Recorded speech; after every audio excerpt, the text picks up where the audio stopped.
Hello everyone and welcome to another episode of SevTech. How are you guys doing today? How's life? You might notice that me has a new pickaxe and we're looking for cinnabar. And the new pickaxe works amazing with stone but not really good with other material. So this is where you find mooncap mushrooms. That makes sense. And since our new pick is infused, we can locate ores. Aha. For mining, this pick is actually really fast, but the thing is, I brought our hammer which has fortune, and I'm hoping this will give us more redstone. It's really hard to tell. Oh, we are at bedrock.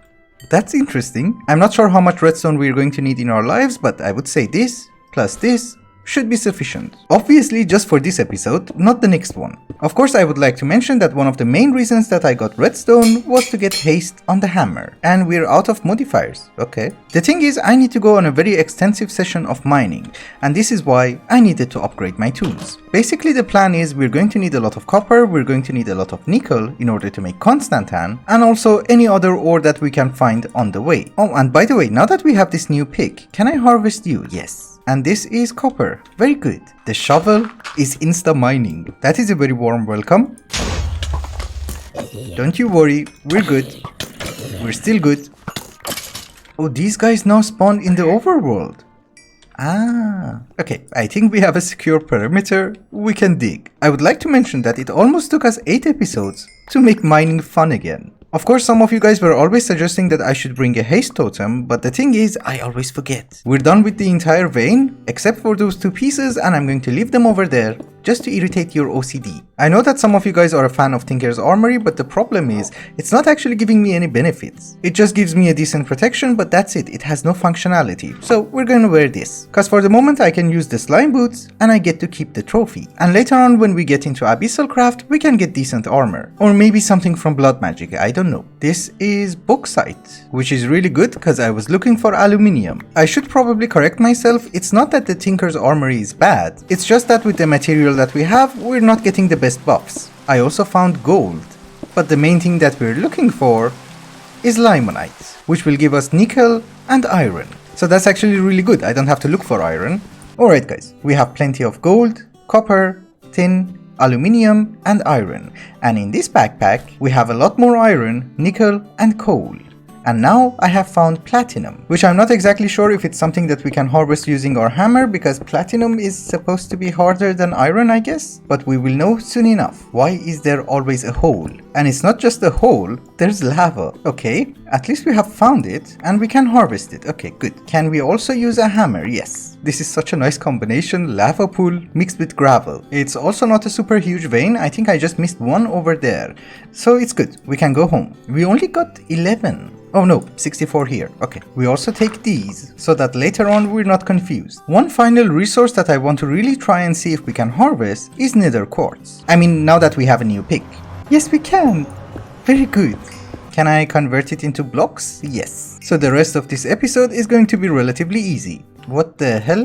Nethermite. I had no idea that they were in this mod pack. I did gather a little bit of nether quartz and I was thinking that just before we go back, I gather some netherrack. Now that the mining session is over and I'm back, I would like to refresh your memory.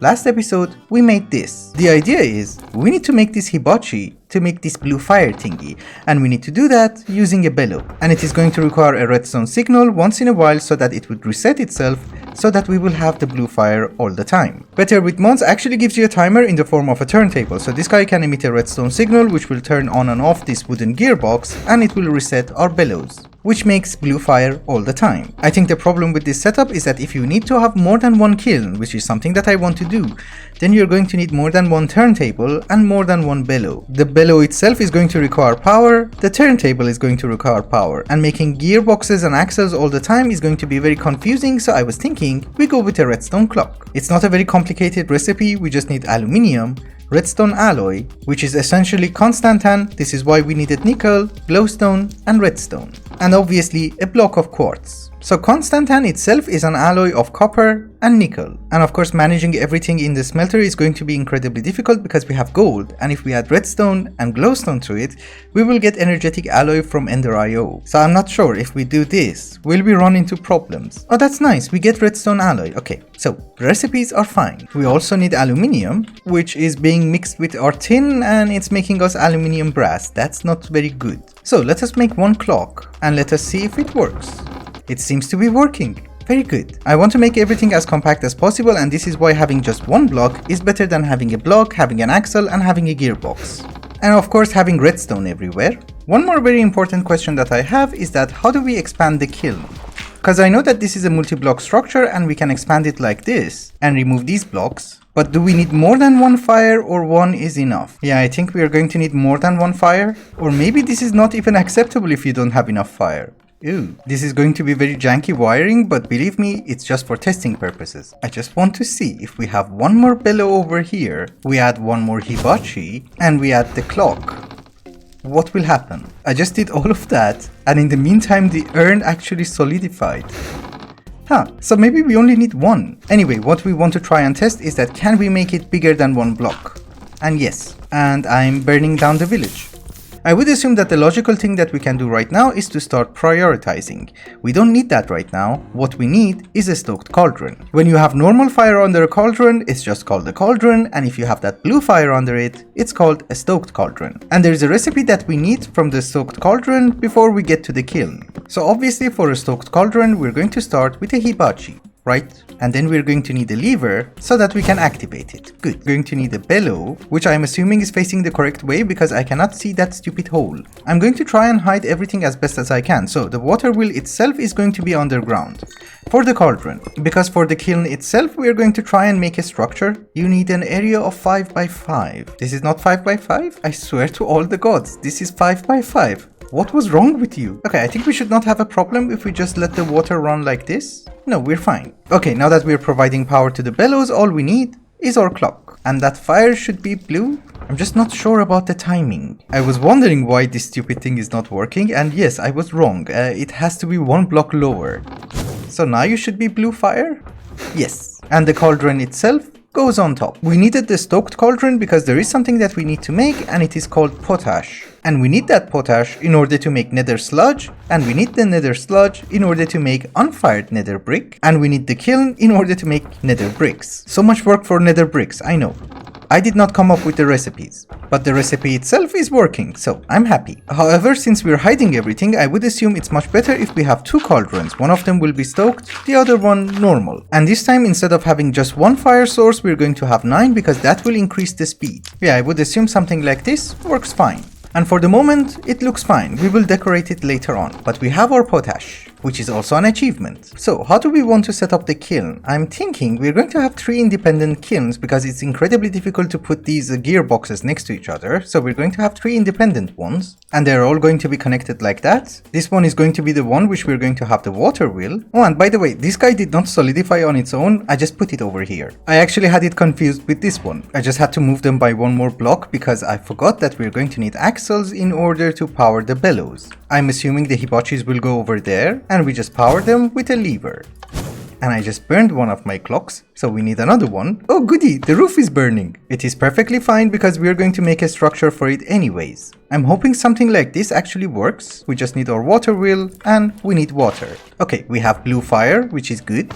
And all we need is to try this. The one thing that I constantly forget is that you do not have to apply the redstone signal to the bellows, you have to apply it to the gearbox. So if I put the urn over here, will you cook? Yes. You know what? I'm actually tired of trying to figure out how to put the water mill so that everything would look nice and neat. So we're going to hide it under there, and we're never going to talk about it. And instead of using 3 clocks, we only need to turn off, I would guess this one? Yeah, exactly. Because if we turn this one off, then all the bellows will be activated. Because this is the one being activated by the water mill. And the only thing remaining is that we have to activate the hibachis. Exactly. Very good.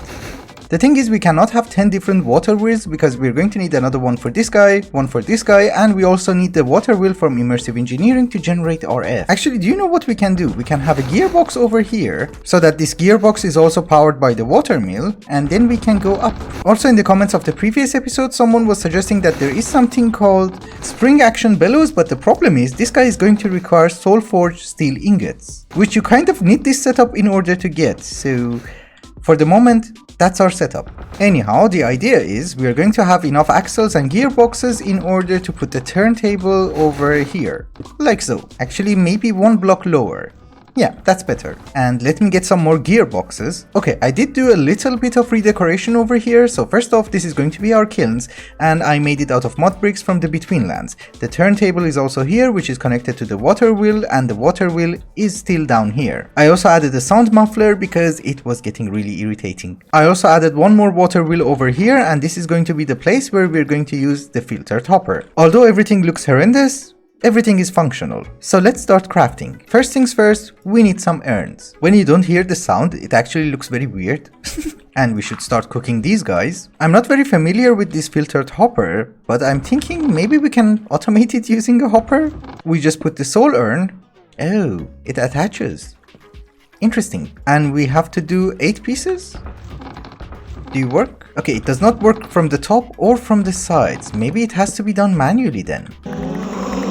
And we also got a soul urn. Good. Just as a very small confession, this is very creepy. You should remember that we did all of this today so that we would be able to make nether bricks. We're going to need 4 hellfire dust per 1 potash. Okay, that's easy. 16, 64. And it gives you 8. Nice. And then I have to do this? Weird. And it seems we have to put it in our kiln and just wait. Our first nether brick. But nether brick on its own is garbage. Why do we need it? We need it in order to make blast bricks. And the blast brick is to make a blast furnace, so that early in the morning we can start making steel. Obviously at this speed it's going to take ages. And if you look at the advancements, we are actually going to need, I don't know, maybe 200 steel ingots. There's also another type of steel which is called the soulforged steel ingot, and that is going to require a stoked crucible. You are not a crucible. No. You're an unfired crucible. And obviously we need to set it up like these guys. I have a very stupid plan, and that is to go to the Betweenlands in order to get some building material. The thing is, I noticed that we can make this, because it only requires 2 steel plates, which we already have, and 1 platinum plate. I'm very confused, didn't we get platinum? We seriously need an inventory management setup because I forget where I put things. Platinum is over here. But the problem is that we're not going to have access to a better storage system until we get to the next age. And we also need to make modularium. Honestly, it's not a very complex recipe. All you need is aluminium, iron, and redstone. And we need to cast out plates. And I think we have some simurite over here. Good. Oh, my food is not rotten. Interesting. We had this problem before, but you might notice that I have 2 extra hearts. I did not do anything. I just went to the Betweenlands and came back. And that's it. I didn't even eat. If I'm not wrong, we should have everything in order to make the excavation modifier. Yes. Can we make 1 more stack? Yes. Because the thing is, you are going to need more than 1 in order to have the full effect. We just need 1 more rock crystal and we can make 75. But I don't think I can apply it to my pickaxe. No, because you don't have any modifiers left. Which is not a very big deal because we can make another one, and we're going to make this one out of steel. Ladies and gentlemen, I present to you our new steel pickaxe, which we're going to give it excavation modifiers. So it does consume 25 per tool. I can use 1 for the shovel. I also gave it fortune and a little bit of haste. Here's the deal. I'm back at the Betweenlands and we're going to start gathering some items so that I can start building. I do have my tinker tools because I just want to gather aesthetic material, but for the progression, we're not going to use cheaty tools. And can we excavate? Yes. I'm back from the Betweenlands and I tried my best in order to clean up our base. Well, I did not clean everything, but I tried my best. So, this is going to be our stoked crucible over here, which has a water wheel like, I don't know, 10 blocks lower. And over here we have the normal cauldron and the stoked version. I also decided to make a very small hut for our kilns over here, as well as the turntable, which is in the center, so that when I'm working, mobs will not bother me. Of course, I do not recommend that you make your kiln structure out of wood because it's not very safe. Also, I did make a very small room for our filtered hopper. Someone said that these guys are going to spawn ghasts, but I'm hoping not, because everything is made out of wood. Oh, and by the way, the best news is the cows are gone. And I have moved them over here into a pit next to our wheat farm. Because, you know, it makes sense. Also, I was going through the comments and some of you guys are suggesting that I should get into abyssal craft, I should get into blood magic, and I should do different things. The thing is, in this mod pack you have to prioritize a lot.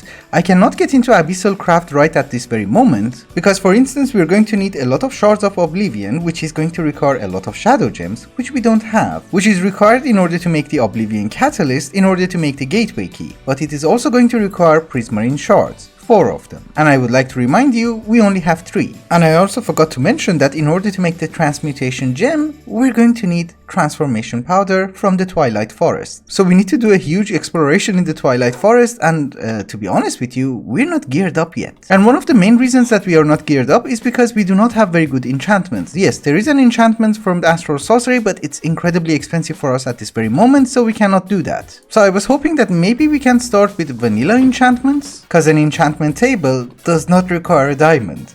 It just requires obsidian and books. The only question is, can we mine obsidian? Yes. Since the start of the series I have not died, and we have 87 levels of experience. We might as well consume it before we die. 1 enchantment table, and I would assume we're going to need 15 bookshelves. As usual, for the moment I do not know where to put this thing, so we're just gonna put it over here. So can we enchant stuff? Efficiency 4, protection 3, depth strider, power 4. What the hell is roasting? So you will cook the fish? Okay, I did enchant a lot of books and we have consumed most of our experience, which is very good. So now if I die, I will die happy. Oh, and by the way, the reason that I'm doing enchantments like this is because first off, you should remember our sword is incredibly OP, but it does not have looting on it. And eventually if we get into better armor, we need to have normal enchantments. Even if we manage to get the Corallium armor from Abyssal Craft, we still need to enchant it. An enchantment from Astral Sorcery is for the moment out of the question. So talking about prioritizing stuff, we need to start upgrading our coke oven and our blast furnace. Cause honestly speaking, at this speed, they are garbage. And the way that we have to upgrade them is that we need to reinforce them with steel plates. We need 36 for you.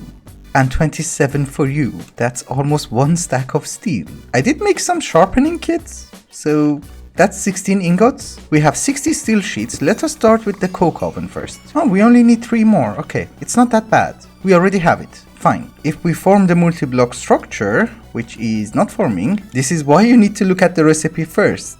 It's different. Don't you worry. We had everything we needed. Now will you work? No. Oh, we have to click here? Ah. So this guy will continue to work without the preheaters, but if we add the preheaters and provide them with RF, it will work much faster. And that is the eventual plan. And the preheater itself is not the easiest thing to craft.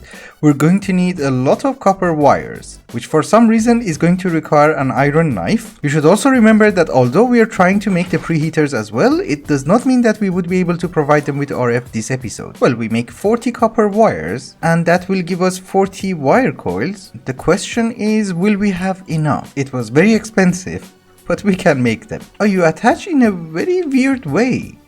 I don't like that. It's fine, we don't have a choice. You might also notice that it's not working significantly faster, and the reason is we need to provide these guys with RF. I'm hoping that we would be able to generate RF for these guys using a thermoelectric generator. The recipe is very expensive and we don't have the resources and we don't have packed ice. Which we can get, but that's also a pain. We also need to try something. Here is a thermoelectric generator, and I'm guessing most of you guys already know how this thing is going to work. The way that this guy is going to generate RF is that you need to have certain blocks around it, and depending on the temperature difference, this guy will generate a certain amount of RF. So you can have lava or water, packed ice or magma blocks, and if you have the big reactors mod, you could have also used yellorium, I think, or plutonium, but we do not have the big reactors mod, and I was hoping that instead of using packed ice or water, we can use this kind of ice, which I got it from the nether. And yes, I did notice that's not how you place it. I was looking for magma blocks and we didn't have any, so let's use lava. If we hook it up to there, will you generate something? What if we remove the ice and just put water? You know, technically speaking, you should generate something. It's okay, then our priority for next episode is to try and get packed ice as well as magma blocks. Also, I was checking, our Tinker Sword does 7.5 points of damage. If we upgrade it to steel, it will do 9.5 damage. That's not bad. Cause in any case, we can increase the sharpness by using quartz. Yeah, just with a little bit of quartz, we're already doing 14 damage. Almost. Just before we wrap up today's episode, there is something else that I would like to try. Now that you guys have told me that there is a chance that this guy can spawn ghasts, I'm very scared.